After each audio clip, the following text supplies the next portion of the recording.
Quem não gostou da primeira parte do curso, relaxa, porque o curso começa hoje. O curso começa agora. Tipo, essa primeira parte do curso é meio que mais para complementar coisas que no universo ideal a gente já ia saber, porque aí a análise começaria nessa parte, convergência, limite, é onde a análise começa. Então, eu vou começar isso, só que aí eu preciso de colocar muitos avisos, porque essa é a parte de quando eu dou análise que é diferente de quando outros professores dão análise. Que, assim, a gente vai ver limite de sequência, vai. A gente vai ver limite de função, vai. A gente vai ver os limites, tudo que vocês veriam estudando pelo Elon. Só que eu tento apoiar a coisa de um jeito que a gente vai ver formalmente todos esses limites como subcaso de uma noção geral de limite. Que se vocês pegarem, tipo, se vocês entenderem qual que é a sacada disso, toda vez que vocês verem algum tipo de limite, vocês...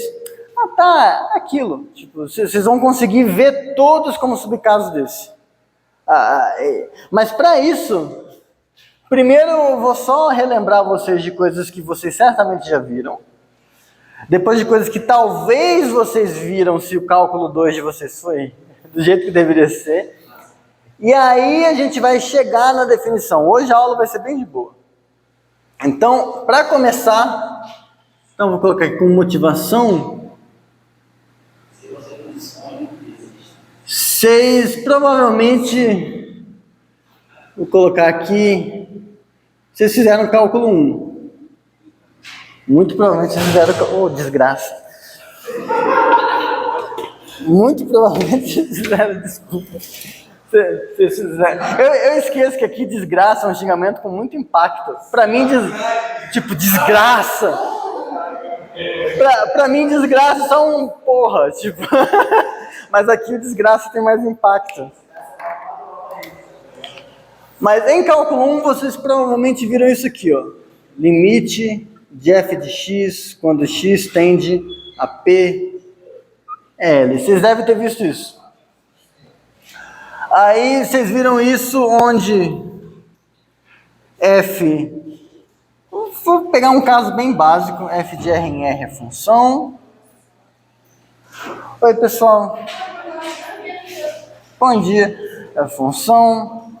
P pertence a R. P e L pertence a R. Vamos começar bem de boa. Vocês lembram da definição disso? Primeiro, a intuição disso vocês lembram? A função f se aproxima arbitrariamente do L, né? E era um desenho assim. Aqui tinha o pontinho P. O que a função assume no ponto P não interessa. Mas se o L está nessa altura aqui, você está dizendo que, essencialmente,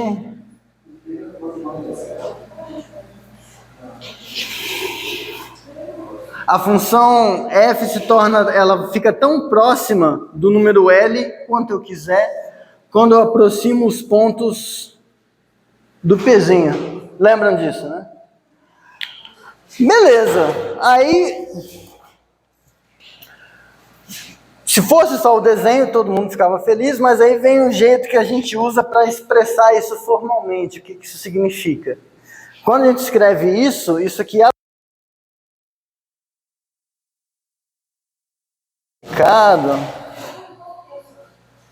para todo epsilon maior que zero, existe um delta maior que zero, tal que se isso aqui acontece,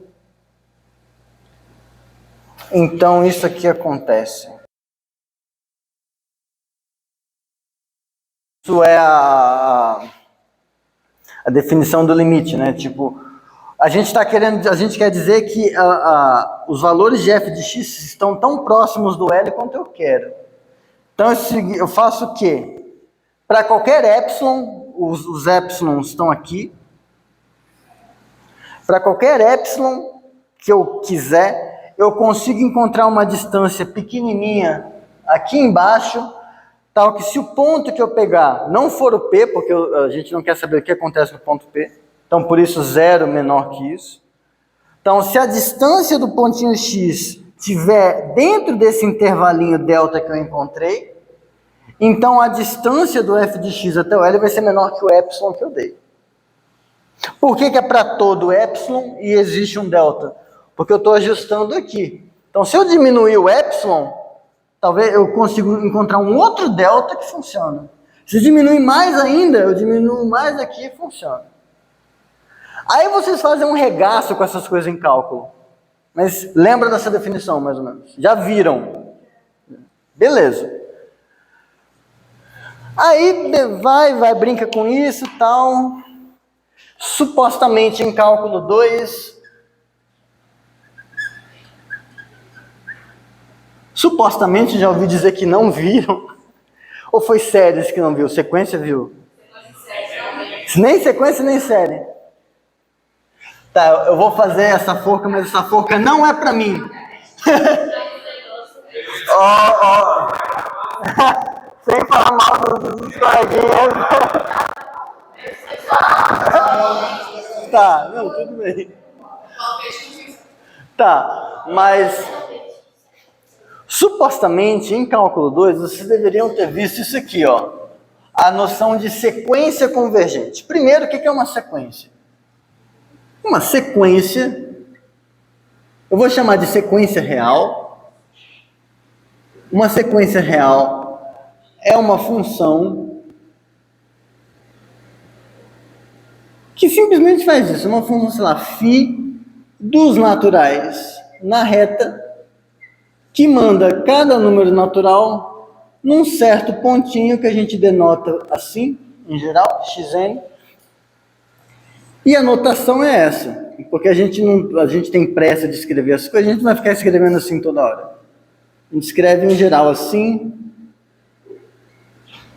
ou assim, ou quando a pessoa está com muita pressa, vocês vão ver até assim, tipo.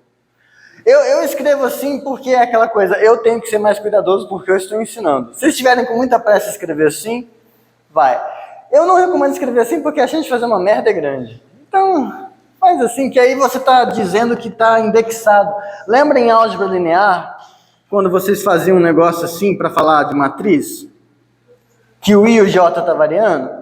Aqui é a mesma coisa, só que não são dois índices, é um índice só. Então a ideia, essencialmente, é que você está com uma coisinha assim.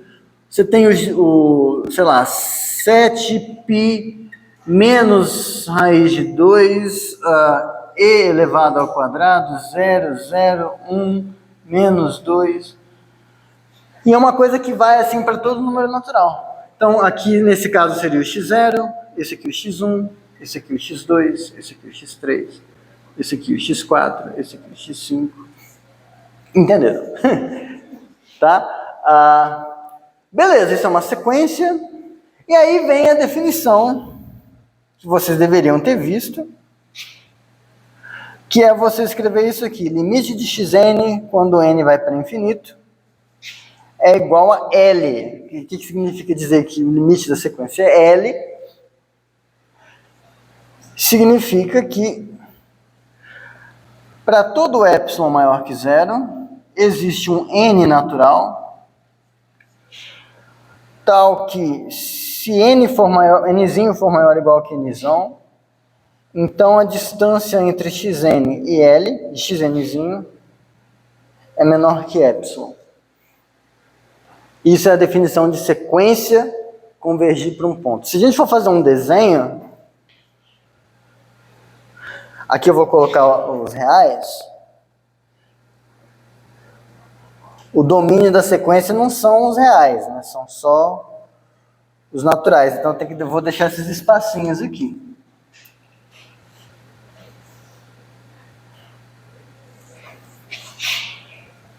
Então o eixo vertical é a reta, o eixo horizontal são os naturais. A ideia é que se aqui está o L,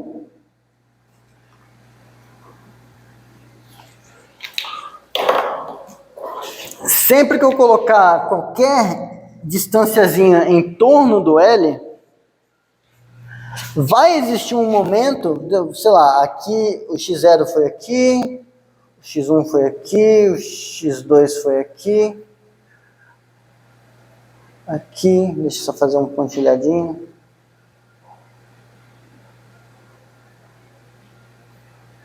Sei lá, vai existir um momento, digamos que seja esse misão, a partir do qual todos os terminhos da sequência vão estar dentro dessa faixinha que eu coloquei. Limite de uma função com x tendendo a infinito, mais infinito. Lembra que você só queria ver como que a função se comportava no infinito? Aqui é como se fosse isso, só que restrito aos naturais. Essa função só está pegando os naturais. Oi?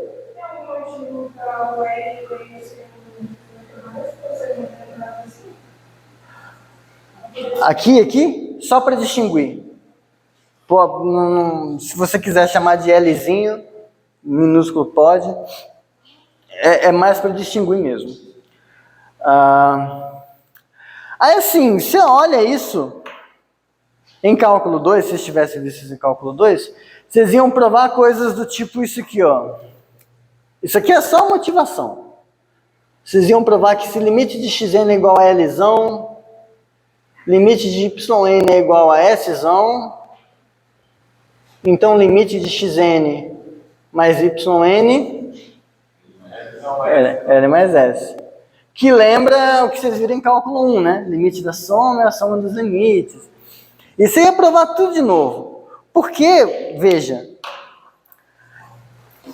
a rigor, as definições são diferentes, ó. Aqui começa igual, ó. Para todo epsilon, Só que aqui, a gente coloca existe um K maior que zero, tal que se uma coisa é menor que o delta, um bagulho acontece. Aqui, a gente pede que uma coisa seja maior que um N. Esse Nzão está fazendo o papel do delta. É o momento a partir do qual a coisa acontece. Aqui é maior e um outro negócio acontece. Só, poxa, parece a mesma coisa, mas não é. Então eu vou ter que demonstrar tudo de novo.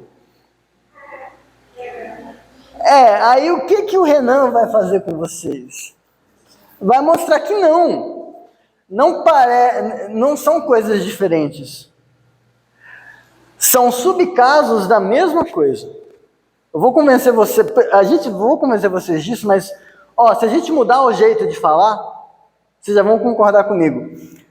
Aqui, nesse caso, a ideia é que quanto mais próximo o pontinho x está do P, melhor ele é, né? Então vamos falar assim, para todo epsilon maior que zero, existe um momento a partir do qual todo x melhor do que aquele momento funciona. Ser melhor aqui é estar próximo. Quando a gente vem para cá, quem são os caras melhores? São os caras grandes. Quanto maior, melhor. Agora eu vou ler essa definição. Para todo epsilon maior que zero, existe um momento a partir do qual todo n melhor do que aquele momento, essa coisa acontece. A leitura já ficou a mesma. Mudou o quê? A definição do que é ser melhor. A definição do que é ser melhor varia com o tipo do limite que eu tenho. O que eu vou falar para vocês de rede é um negócio que simplesmente explicita isso. Então, a gente vai ter um negócio onde faz sentido dizer que uma coisa é melhor que outra. Vai estudar o que é limite naquilo. Quando você quiser trabalhar com sequência, você usa os naturais, com a ordem usual. Quando você quiser trabalhar com função, você troca os naturais por outra coisa, onde você tem uma noção do que é ser melhor. Se você quiser trabalhar com integral, você consegue. Se quiser trabalhar com um limite de derivado, limite no infinito, limite indo para menos infinito, limite pela direita, limite pela esquerda, todas essas porcarias de limite, subcaso dessa noção de limite que eu vou falar, com uma coisa ser melhor que outra. E aí a graça a gente vai provar isso aqui uma vez, por exemplo, para essa noção geral, vocês vão ganhar todos esses. E mais do que isso, se vocês estiverem imagina que vocês aprenderam a fazer isso. Aí vocês vão falar com alguém que não conhece esse assunto. Você não vai precisar explicar esse assunto, porque você lembrando a demonstração geral, você sabe como adaptar ela para o contexto que você quiser. É um negócio muito massa, assim. A gente vai ganhar muito tempo usando isso. Tá? E aí, para ilustrar, para vocês verem que isso é menos difícil do que parece, vamos provar uma coisinha banal, mas é importante. Que nessa definição aqui, a gente está escrevendo isso, né? Ó, limite de f de x é igual a L. Isso aqui, quando a gente escreve dessa forma, dá a entender que para uma função, para um x, para um p, existe um único L que faz isso. Mas isso não está na definição. Na definição só falou que esse L existe. A gente teria que provar que esse L é único. Mesma coisa aqui.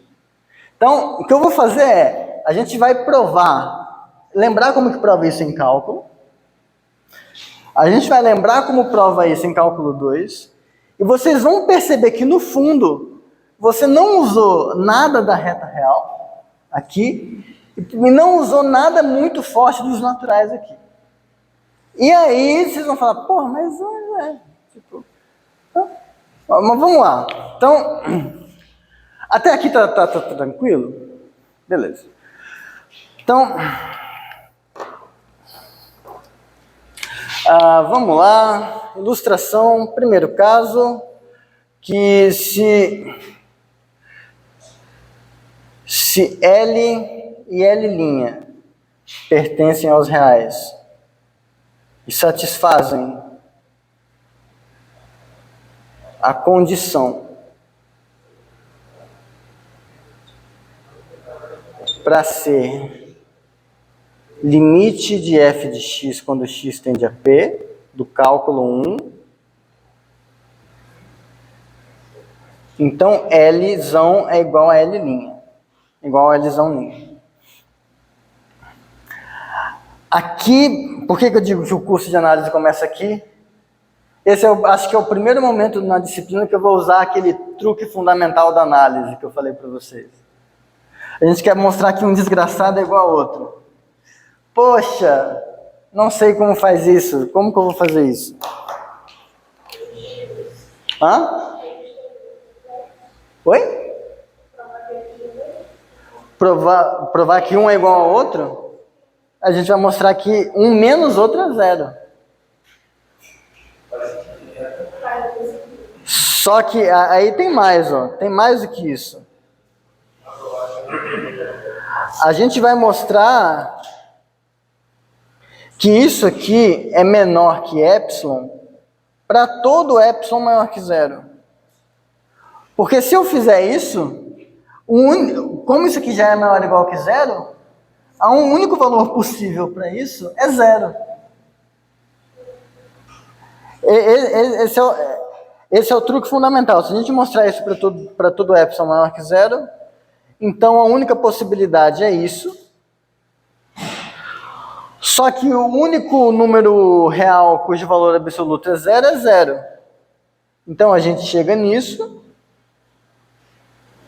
E, portanto, a gente chega onde a gente queria. Então, o que a gente vai fazer é isso aqui. Beleza? Tá. Só recapitulando para a Natália, que é muito importante, por isso que eu vou recapitular. Eu só lembrei da definição de limite do cálculo 1. Você fez cálculo 1. Tá? Cálculo 2, talvez, quando você fez, teve sequência, limite de sequência? Então ótimo, você não perdeu porra nenhuma não.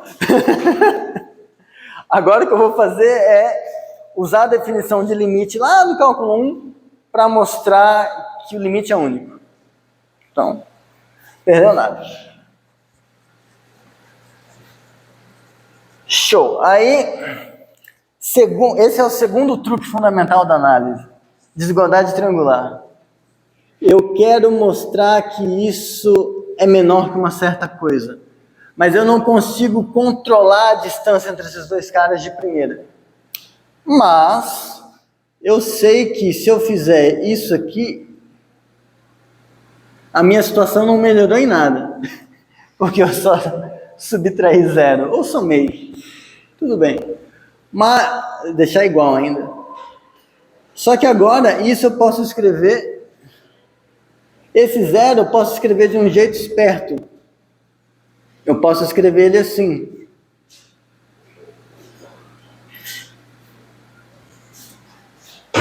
Porque ao escrever assim, eu posso usar a desigualdade triangular. Então, isso aqui é menor ou igual que L menos Fx, mais Fx menos L'.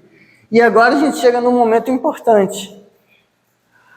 Como o Lzão satisfaz a condição para ser esse limite, eu sei que eu consigo deixar isso aqui tão pequeno quanto eu quiser. Então, eu vou fazer até em slow motion, ó. Tipo, esse aqui, eu sei que existe um delta zero, maior que zero, tal que se eu pegar um pontinho suficientemente próximo, bom o suficiente, um ponto bom o suficiente, eu consigo garantir que essa coisa vai ficar menor do que o que eu quiser. Eu ainda não sei o que eu quero, eu vou chamar de ε0. Da mesma forma, aqui, eu sei que existe um Δ1 maior que zero, tal que se o ponto X for suficientemente bom, então esse número é menor que um certo ε1.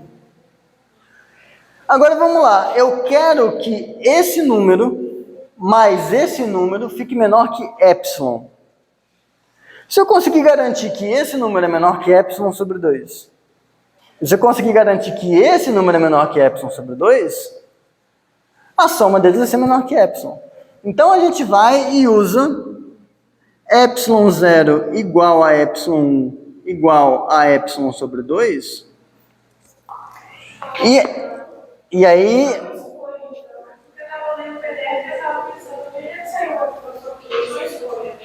É exato, é uma escolha para dar certo. Por que a gente escolhe? Quando que a gente escolhe? No final, em geral, toda demonstração de análise que aparece um ε intermediário esperto, é porque em algum momento antes a pessoa fez a conta e percebeu que, putz, aqui ia ser massa se eu pegasse 42 vezes raiz de 17 vezes ε dividido por 50. Ia dar show de bola. Só que a pessoa percebe no final. Só que se ela fazer a conta, se todas as contas que ela fizer assim, para no final, então basta tomar o cara assim. O elão que é desse tamanho ia ficar desse. E para economizar papel, o que os autores fazem? Eles já colocam o ε que vai dar certo, que ele descobriu no final. Porque a pessoa que está lendo, isso é implícito, isso é tipo... regras não contadas de etiqueta, né? Ele sabe que a pessoa que ficar curiosa, a pessoa vai fingir que não sabe e no final ela vai ver a conta que eu fiz e perceber por que deu certo, ela vai desfazer a coisa. Inclusive nota histórica. A palavra análise, você tem, tipo, isso é uma curiosidade que eu devia ter falado.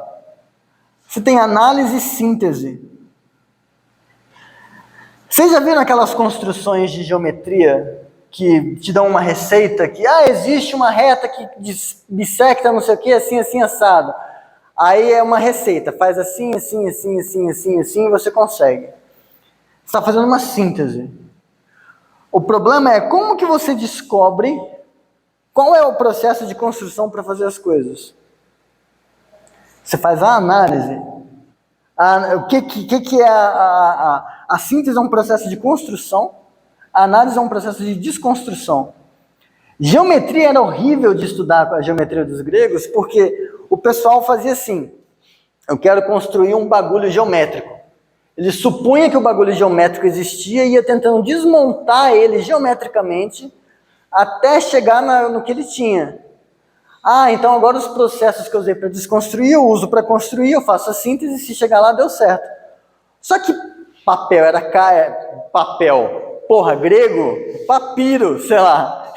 Ele não ia ficar gastando coisa para registrar como ele chegou na ideia. Ele ia registrar a síntese só. E aí o pessoal que ia estudar se fudia para estudar esses bagulho. Isso. Aí o que aconteceu quando o pessoal começou a usar letrinha, a algebrizar a coisa? Eu quero descobrir qual é a solução de um negócio.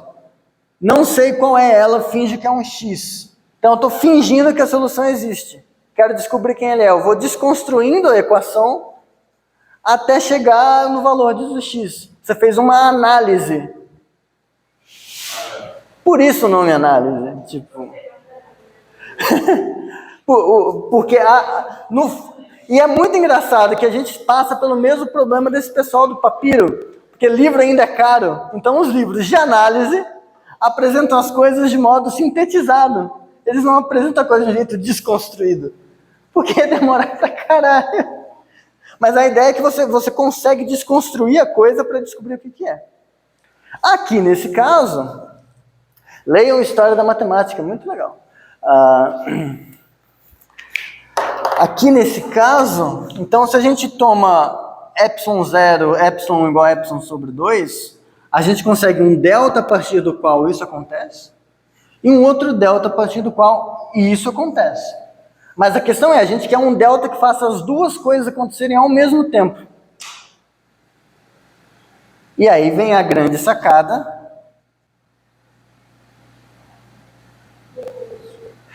Existe um delta que é menor que delta 0 e delta 1.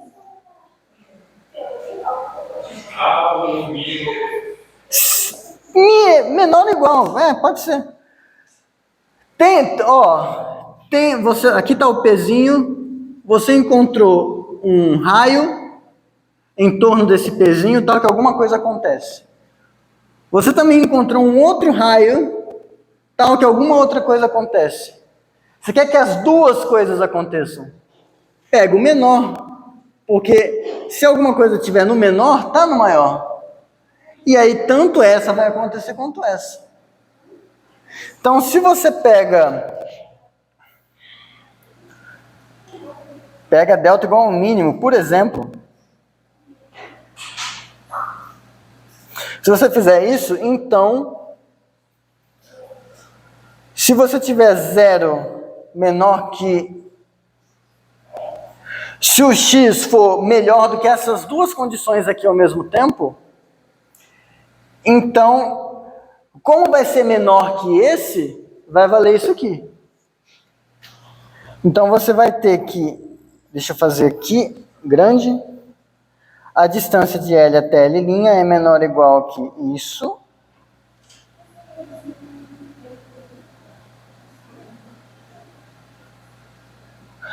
Então, esse pedaço aqui, isso, vai ser menor do que epsilon sobre 2. Isso aqui vai ser menor que epsilon sobre 2.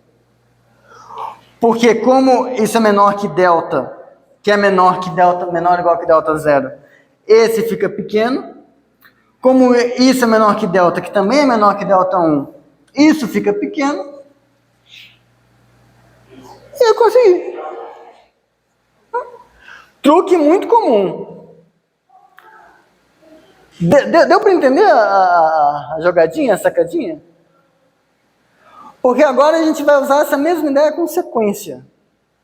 E vocês vão ver que, tipo, parece que não é a mesma coisa a princípio, porque aqui eu peguei um cara menor. Mas se você deixa de falar menor e fala melhor, você vê que é a mesma coisa. O único ele vai criar coisas e acha que a coisa é melhor. Porque, por enquanto, eu só tenho que pensar em coisas melhores do que maiores. Podem ter outras instruções melhores? Muito. Eu vou dar alguns exemplos aqui. Eu vou dar alguns exemplos fora de ordem do texto, coisas que no texto estão lá na frente, mas só para animar vocês verem que isso é útil pra caramba. Tipo, teoria de integração. Quem fez análise 1 antes aqui e chegou a passar por integração? Supremo, ínfimo, integral superior, integral inferior, aquela coisa maldita. Você lembra que tinha um negócio que era para provar f de x, g de x, dx de a até b? Aí você queria mostrar que a integral disso era a integral da soma. Aí você tinha que enfiar um supremo da soma, um truquezinho com supremo, umas coisas. Supremo é útil, mas você não precisa usar para isso aqui. Porque o que acontece? Uma vez que a gente vê isso aqui como limite do que eu vou falar para vocês, isso aqui vai ser o limite de uma soma. E aí vai ser a soma dos limites. Isso aqui vai abrir com a mesma demonstração que você faria para limite de xn mais yn igual a limite de... Sai muito rápido, muita coisa. Então, tipo, se isso aqui pegar, vai ter coisa que no seu coraçãozinho você vai aceitar com muito mais facilidade. Porque, assim, a gente não deveria ser assim, mas eu tenho esse problema, que se tem um conceito que eu não entendo a definição a ponto de a qualquer momento conseguir provar as coisas, eu tenho resistência com aquilo. Eu não aceito direito. Aí, eu não tinha resistência com integral, porque sempre que eu via um resultado de integral, eu falava, putz, se alguém um dia me prensar contra a parede, tá, você vai usar o resultado, mas você vai provar isso vai provar. Porra, eu vou ter que provar com o Supremo? Não, me mata só, é mais fácil. Mas aí quando eu comecei a ver essas coisas, eu falei, não, agora eu posso usar, porque você der uns miguezinhos espertos. Mas vamos lá, até aqui tudo bem? Tá. Então, segunda ilustração. Se L' pertencem aos reais e satisfazem a condição para ser limite de uma sequência xn quando n vai para o infinito, então Lzão igual a Lzão'. Mesma coisa. De novo, quero provar que dois números são iguais. Vou usar o mesmo truque. Tudo bem? Agora vamos lá. Então, provo. Eu quero deixar essa coisa, eu quero controlar o tamanho dessa coisa. A princípio eu não sei, mas eu posso enfiar um negócio no meio. Eu acho que até eu posso já fazer assim direto, que vocês nem vão reclamar.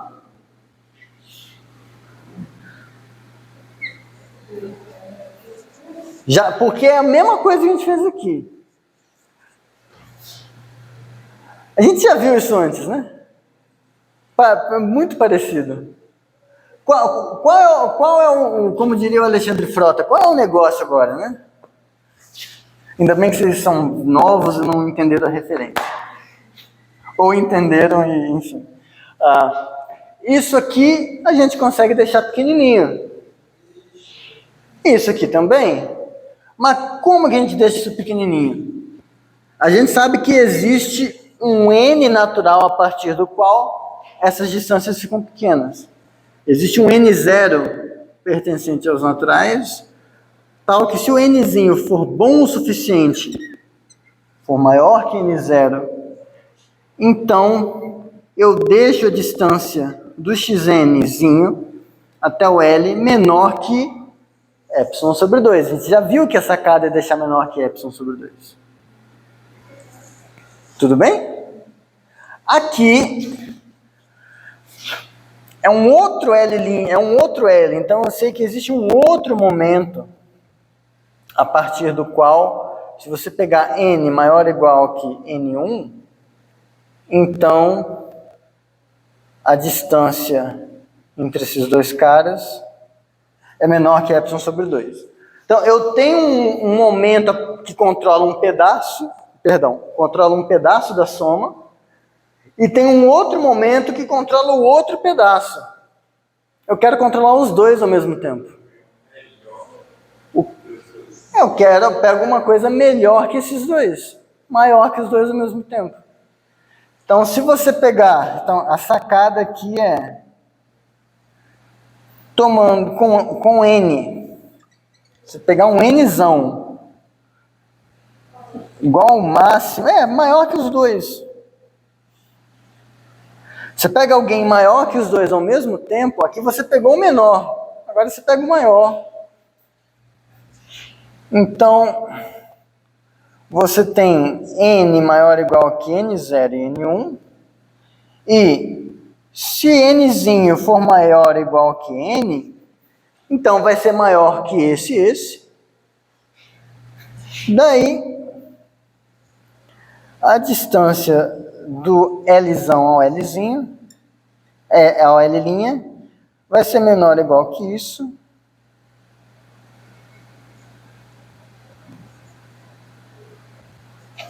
Que vai ser menor que epsilon sobre 2, mais epsilon sobre 2, que é igual a epsilon. Conseguimos mostrar que é menor que qualquer epsilon. É o mesmo truque, ao mesmo tempo parece que não, ao mesmo tempo parece que tem alguma coisa que diz que é a mesma coisa, só que aqui a gente pegou um cara menor, aqui a gente pegou um cara maior, e aí fica naquela de que, não, só parece. Então, o que a gente vai fazer? Os livros usuais. Pega a demonstração que você já conhecia, adapta os argumentos e se convence de que vale. Na prática, o que acontece? A pessoa acredita, não faz o exercício e só segue a vida. Mas a verdade é que você nem precisa fazer o exercício porque é a mesma coisa. Mas independente de concordar que tem alguma coisa muito parecida aqui, entenderam o truque? Sim. Onde que está meio ruim, irmão? Porque, tipo, você falou duas. Ali, eu fiz aí por partes, assim. Você falou que você vai pegar um que seja maior, ao mesmo tempo, tanto vai complicar. Deixa eu fazer um desenho.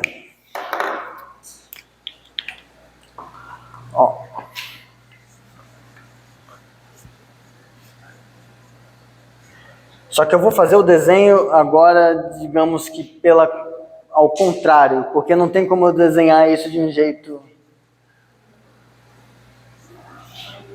Suponha que os pontos são diferentes, certo? Agora, se esses pontos são diferentes, a gente consegue deixar existe alguma distanciazinha que os intervalinhos não se encostam. Concorda? Beleza. Se a sequência converge para esse ponto, a sequência está andando, eu vou fazer em vermelho. Vou marcar os pontos na reta mesmo, tá? Então veio primeiro aqui, depois aqui, depois aqui, depois aqui, depois aqui, depois aqui, foi indo. Só que como ela converge para o L, existe um momento a partir do qual, por mais que eu ande, todo mundo vai começar a cair aqui. Porque é isso que fala. Para qualquer epsilon que eu pegar, existe um momento a partir do qual todo mundo está naquela distanciazinha. Então, a partir do momento está todo mundo aqui. Você concorda que, já que a partir do momento está todo mundo aqui, não pode ser verdade que existe um momento a partir do qual todo mundo vai estar aqui? Tipo, a partir de 5.000, se eu pego o nzinho maior ou igual que 5.000, todos os pontos estão aqui. Não pode existir um n a partir do qual todo mundo esteja aqui também. Então, se os pontos são distintos, uma sequência ou converge para um, ou converge para outro, ou converge para um terceiro ponto que não é nenhum desses dois, ou ela não converge. Mas não tem como ela converger para dois, porque você separa, na reta você consegue separar essas coisinhas. Então, Aí aqui, sem o desenho, o que eu fiz foi, eu não estou supondo que eles são distintos, eu só não sei. Eu sei que existe um n igual a 5.000, sei lá, eu sei que a partir do n igual a 5.000, todo mundo vai ficar numa distânciazinha pequena desse L. E eu sei que a partir de n igual a 7.500, todos os caras vão ficar uma distância menor que epsilon sobre 2 desse L'.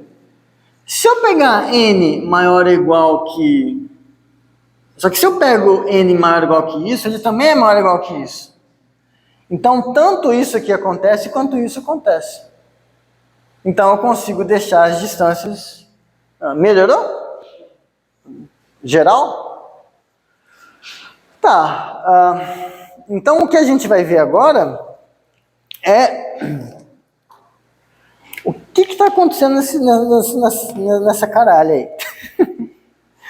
Então, deixa eu apagar aqui.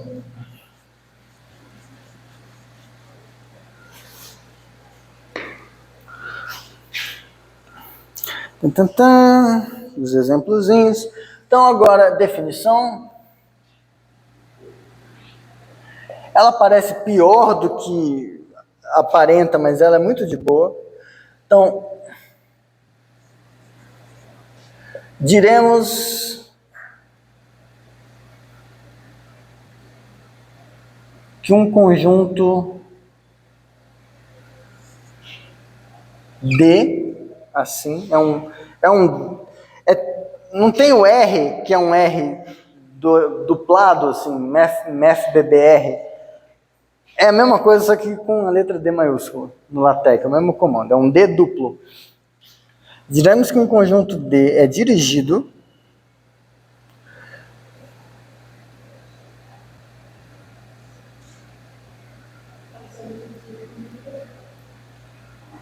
por uma relação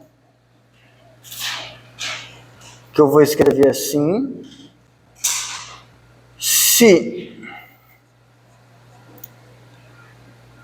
primeiro, essa coisa aqui é reflexiva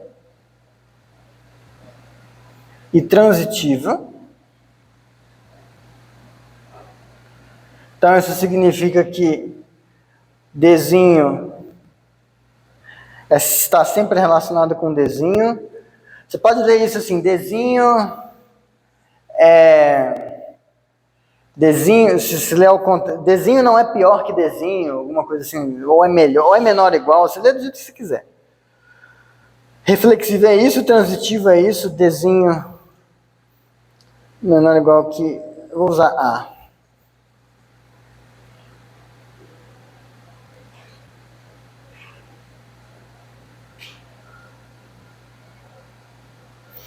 Isso aqui, eu estou fazendo esse símbolo um pouquinho tortinho, para não confundir com o menor ou igual dos números reais.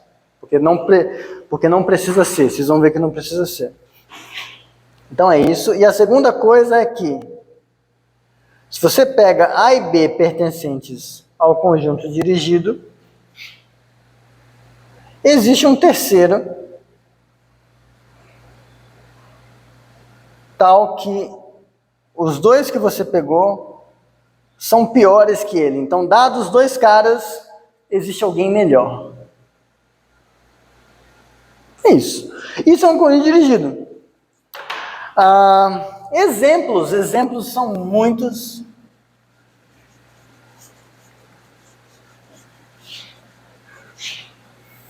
E aqui eu já vou até colocar um que na parte da matéria, está na sessão extra da aula que corresponde a sexta-feira, que é a parte de integral de Riemann, só para vocês verem que funciona, mas exemplos, primeiro, né? Se você pega os naturais com a ordem usual,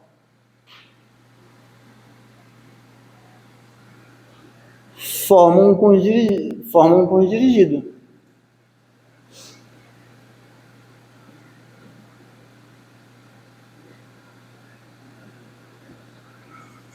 Por quê? Aqui estão os naturais. Relação de menor a igual aos naturais é reflexiva, é transitiva.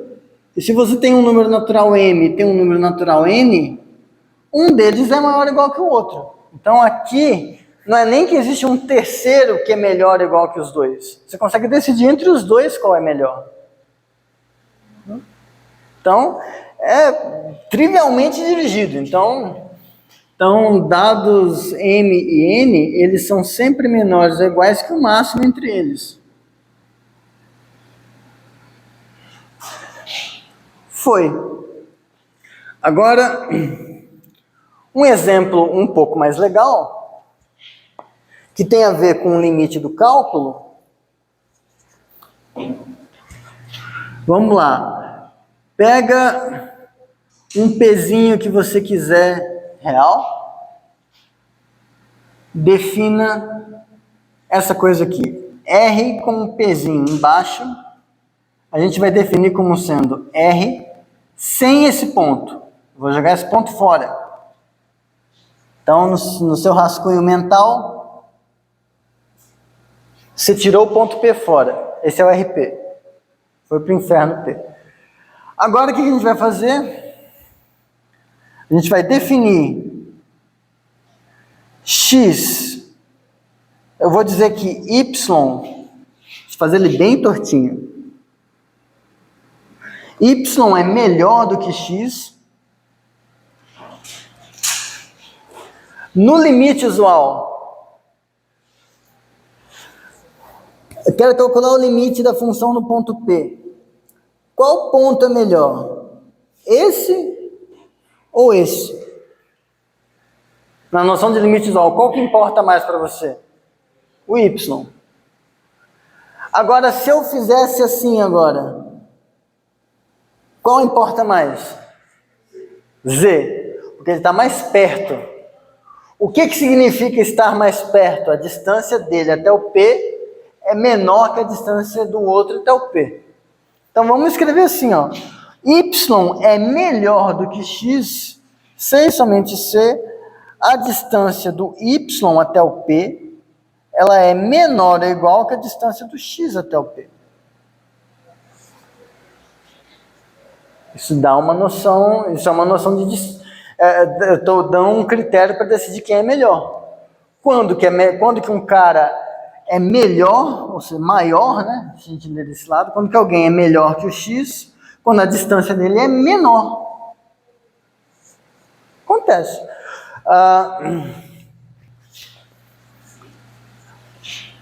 Pegar um outro exemplo.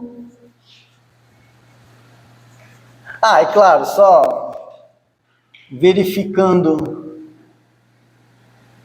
que é dirigido,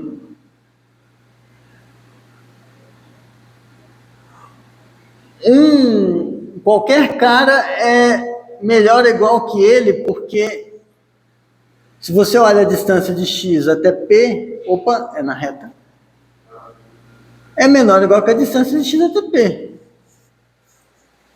Então, é igual, mas igual é menor ou igual também. Então, se X é pior que Y e Y é pior que Z, então isso aqui significa que esse cara, a distância do Y até o P é menor ou igual que a distância do X até o P. Esse aqui me diz que a distância do Z até o P é menor ou igual que a distância do Y até o P. Só que aí por transitividade, esse é menor ou igual que esse. Esse é menor ou igual que esse, então esse é menor ou igual que esse. Então a gente ganhou isso aqui, Z menos P menor ou igual que Y menos P. E isso significa, X. Eu queria chegar aqui, né? E isso me diz que, de fato, o X é pior que o Z. Transitivo. Falta o dirigido.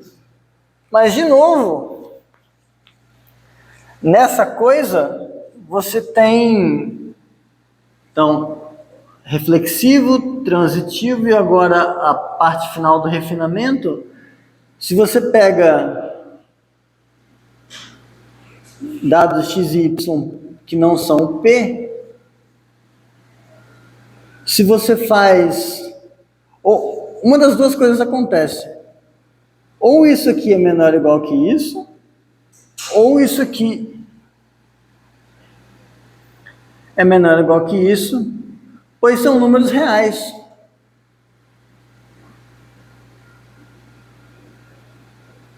Dado um número real, dados dois números reais, um é maior ou igual que o outro. Ou o outro é maior ou igual que um. Uma das duas coisas acontece. Então, se eu peguei dois caras, ou a distância de um até o P é menor ou igual que a distância do outro até o P, ou a distância do outro até o P é menor ou igual que a distância do um até o P. Uma das duas coisas acontece. Está dirigido? Tudo bem?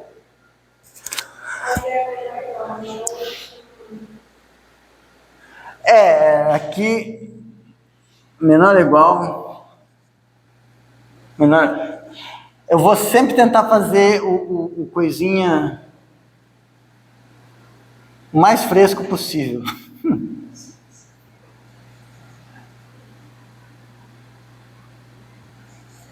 Isso aqui. Mas com o tempo com o tempo, se quiser usar menor ou igual para tudo, não tem problema. É mais para evitar confusão no começo. Agora um exemplo que vai estar...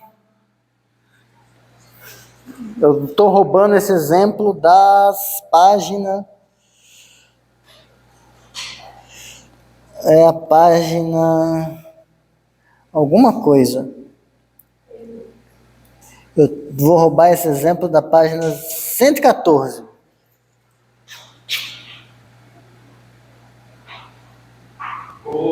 Senhor. Então, eu não tenho necessidade de mostrar que bicho claro que é melhor que o outro. Eu posso só de eu mostrar que um pode ser melhor que o outro, já resolve. Já resolve. É que às vezes você não vai ter isso. Às vezes você vai. Porque, tipo, eu estava tentando chegar se tinha uma relação entre esses dois exemplos. Porque cada, primeiro, eu mostrei esse mesmo fato, só pegando massa. E está o fato de ser algo total real. Então, acontece isso. Sim. Menor ou igual. Mas vou dar o exemplo que eu vou dar aqui agora talvez sirva. Eu vou fazer uma adaptação dele. Seja f de AB em R uma função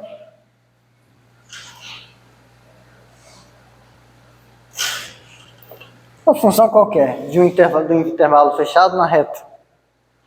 Tudo bem?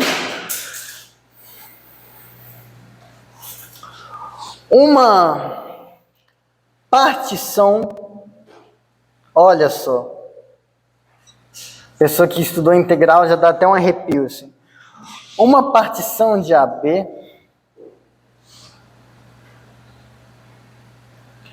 é uma sequência finita.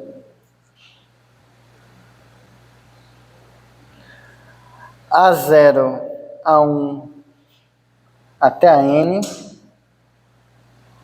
tal que A0 é A, isso aqui vai ser menor que A1, menor que A2, menor que a N, que é igual a Bzinha. Então, eu vou fazer aqui no cantinho o desenho do que eu estou considerando. Aqui está a função, aqui está o A, aqui está o B, uma partição, pontinhos no intervalo. Isso tem cheiro de alguma coisa. Integral de rima.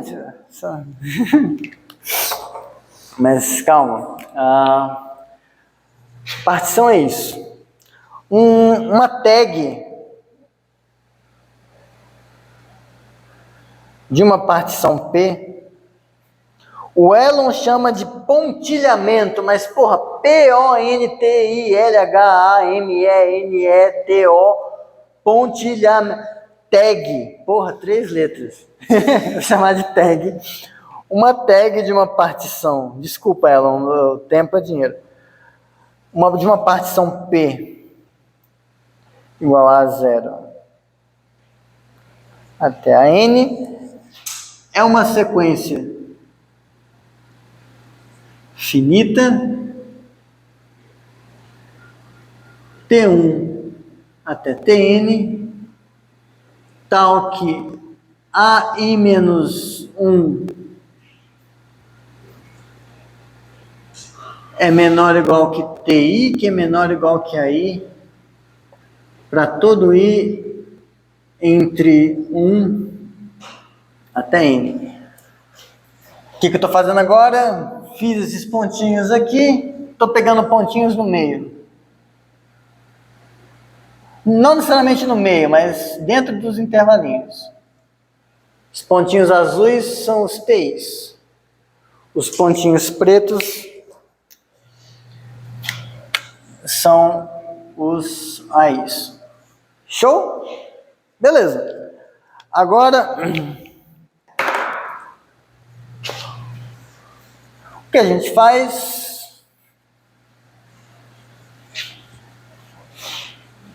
A gente vai dizer que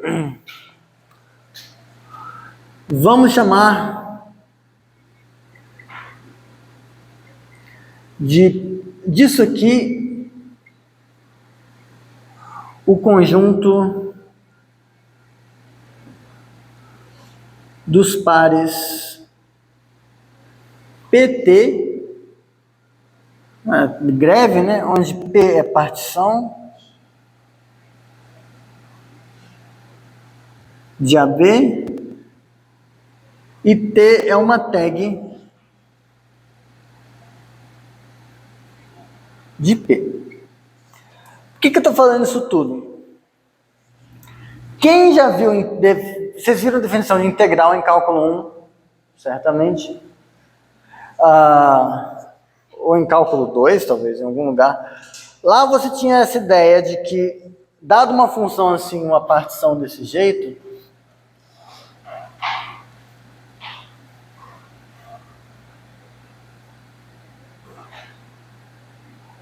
quando você faz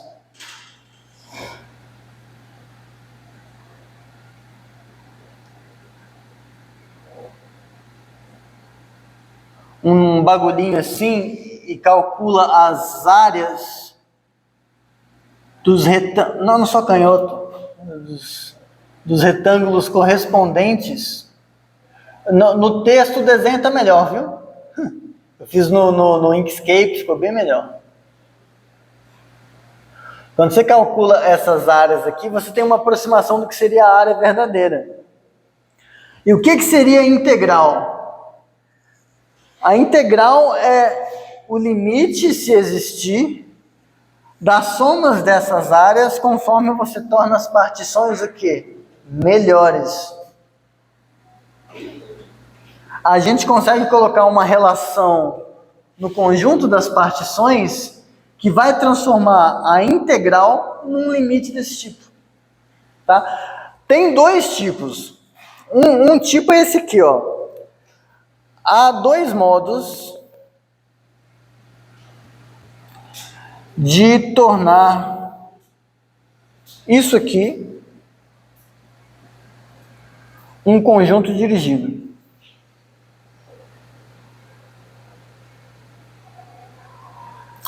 Um deles vai sofrer dessa coisa que o Cadmiel observou aqui.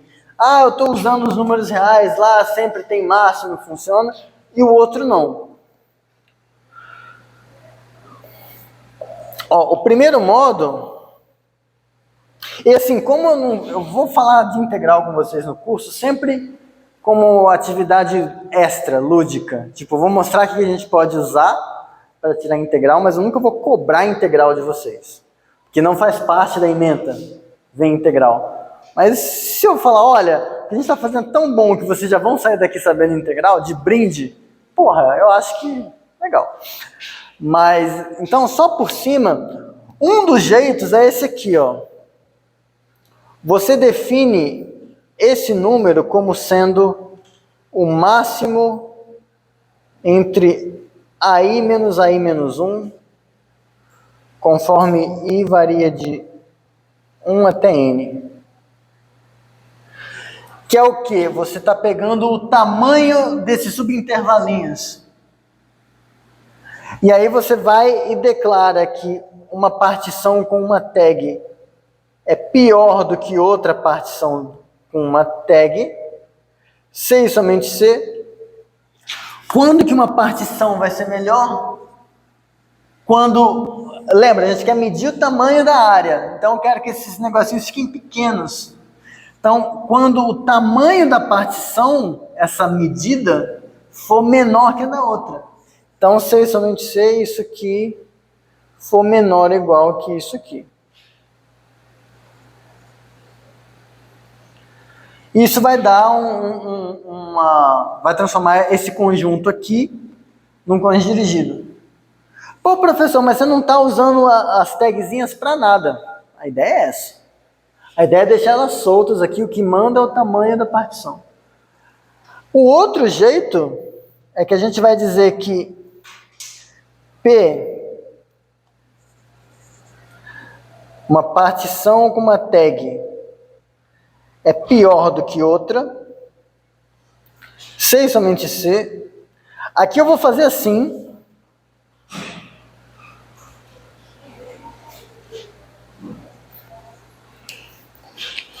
Mas tá errado. No texto tá mais certo, que é o seguinte. A partição é uma sequenciazinha de pontos. Então, vamos dizer que uma partição é melhor do que outra. A partição melhor tem os pontos, tipo... Não, aqui é o contrário mesmo. Eu quero que a partição...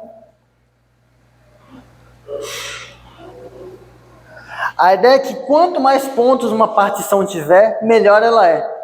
Porque se eu estou com o intervalo fixado, eu estou acrescentando pontinhos para montar subintervalos, quanto mais pontinhos, menores eles ficam. Só que aí veja, essa aqui não tem, eu não posso usar aquele truque que você falou. Porque se eu pego uma partição assim, ó, aqui está o intervalo AB. Aí eu vou e pego como uma das partições isso aqui. Eita! Quebrou? Ah. A outra partição que eu pego é a vermelha. Aí eu quero uma partição que seja melhor que a vermelha e que a preta ao mesmo tempo. Tipo, uma não está dentro da outra. Nem a outra está dentro da uma. Mas eu consigo montar uma nova, pintando todas de azul. Se eu pinto todas de azul, essa aqui contém as duas anteriores. E aí, não é uma situação onde eu tenho alguém, um dos dois é melhor que o outro, mas eu consegui um terceiro que é melhor que os outros dois. Então, assim, esse bagulho de conjunto dirigido aparece em todo canto. E aí, 12:08. Não estou com pressa. Pode ser uma das últimas aulas que eu vou dar para vocês, em sei lá quanto tempo. Né, eu quero saborear o momento.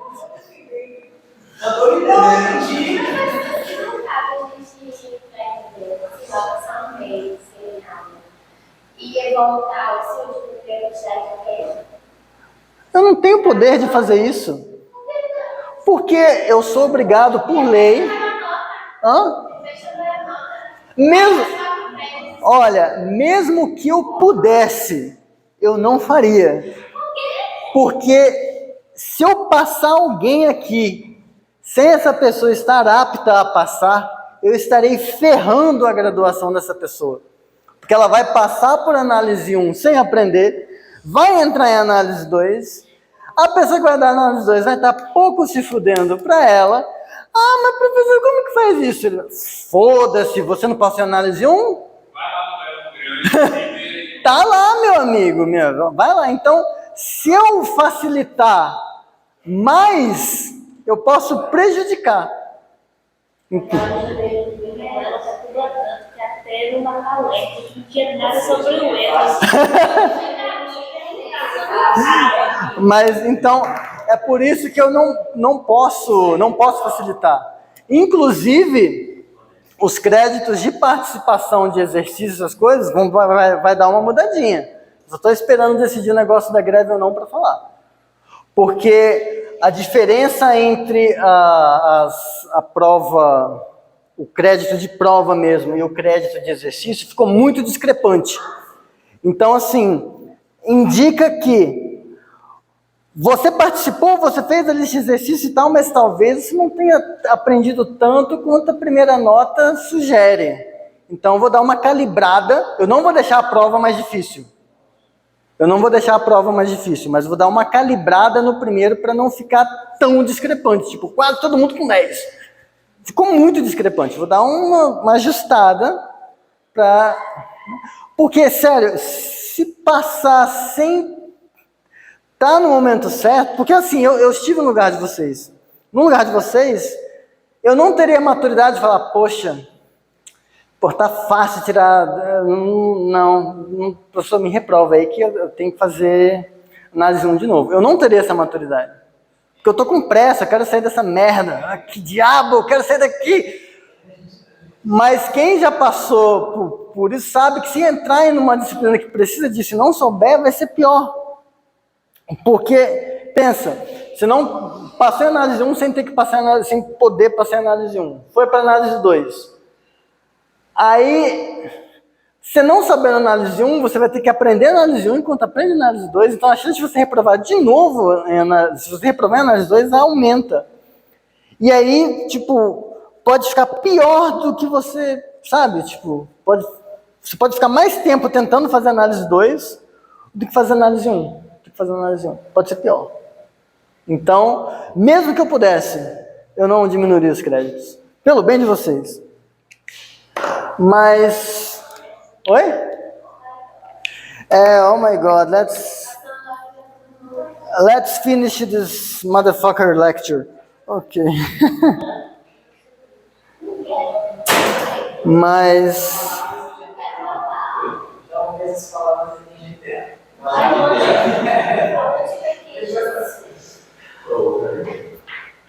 Mas infelizmente, eu lembro que na minha graduação tinha acho que o pré-requisito para análise 1 lá era o cálculo 3. Isso, e aí a pessoa chegou na análise 1, eu entrei na graduação, ela estava fazendo análise 1. Eu saí da graduação, ela estava fazendo análise 1. Eu fiz o mestrado, fiz o doutorado, eu fui ser professor substituto. Ela estava... Estou te falando, ela... Hã? Não, eu não sei por que ela insistia.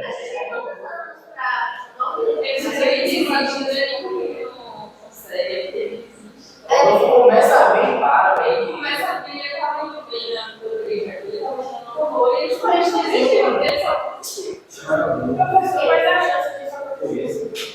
Oi? Não faço a menor ideia. Eu acho que são pequenos. Mas... Vamos lá. Aí, isso... Praticamente a aula está quase no fim. Definição. Uma rede é uma função ρ que sai de D e vai em R. Uma rede real. Uma rede real é uma função que sai de D para R, onde D é um conjunto dirigido. Um conjunto dirigido. Então, a gente vai ver direto limites de rede, só que como pode parecer abstrato, toda hora que eu mexer com um negócio assim, eu vou voltar para uma coisa que você já conhece. Então, nota que, por exemplo, eu não falei para vocês que os naturais é um tipo de conjunto dirigido? Então, uma função que sai dos naturais em R é uma rede. Sequências são redes, certo? Então, diremos que L, pertencente aos reais, chegou no bom momento. É um limite da rede e a gente vai denotar o mesmo princípio e tal. Antes era N em XN, D vai em XD. A gente vai escrever assim. É um limite da rede se... Adivinha só, para todo epsilon maior que zero, existe um momento a partir do qual, se D é melhor do que Dzão, então a distância de xdzinho até L é menor que epsilon. Se você trocar esse D por N dos naturais, é a mesma coisa, não é? Se você trocar esse D por aquele RP, vai dar essencialmente a mesma coisa que o limite do cálculo 1. Existe um momento a partir do qual, se a distância do xzinho até P é menor que um certo momento, dá certinho.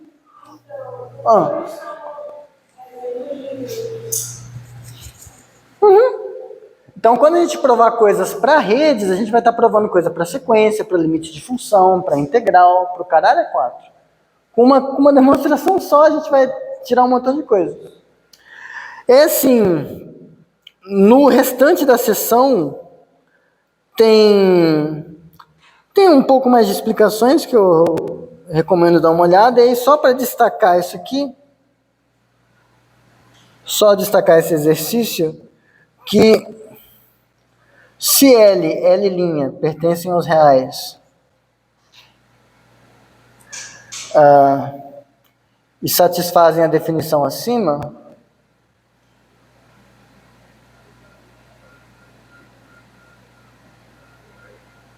então L igual a L'. Vai repetir a demonstração que a gente fez. No momento a gente precisar encontrar uma condição melhor que outras duas, a gente usa a definição de que é dirigida. E repete a demonstração para a sequência. Ou para a função. Mesmo truque. Aí, só para notação,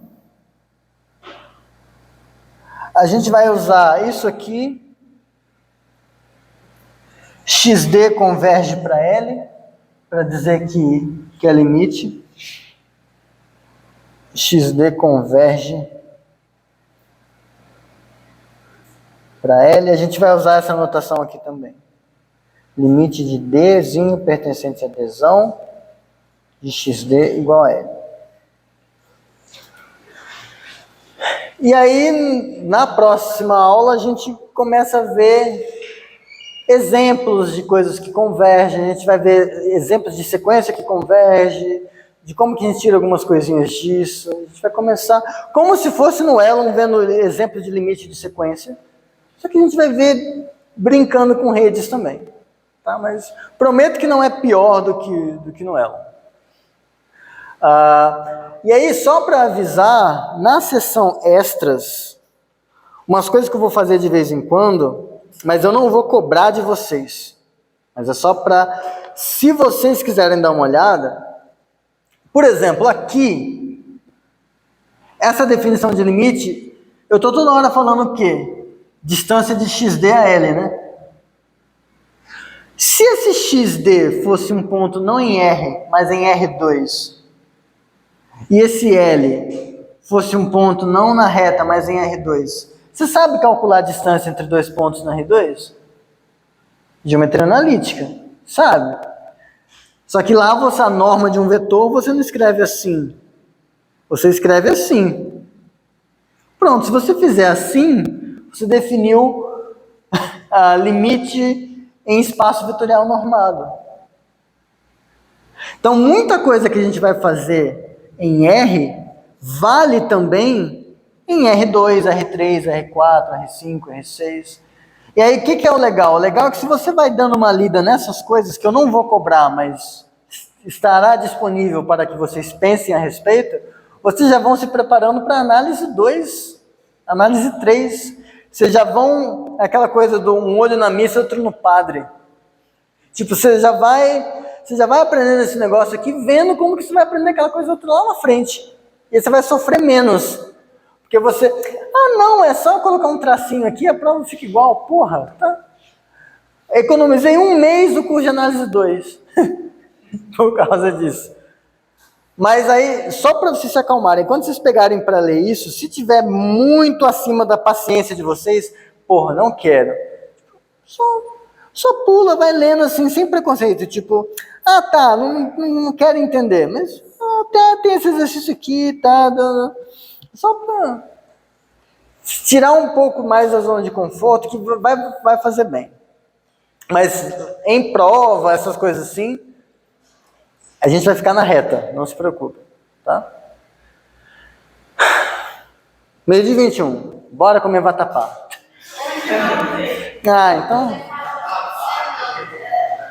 Então, falou.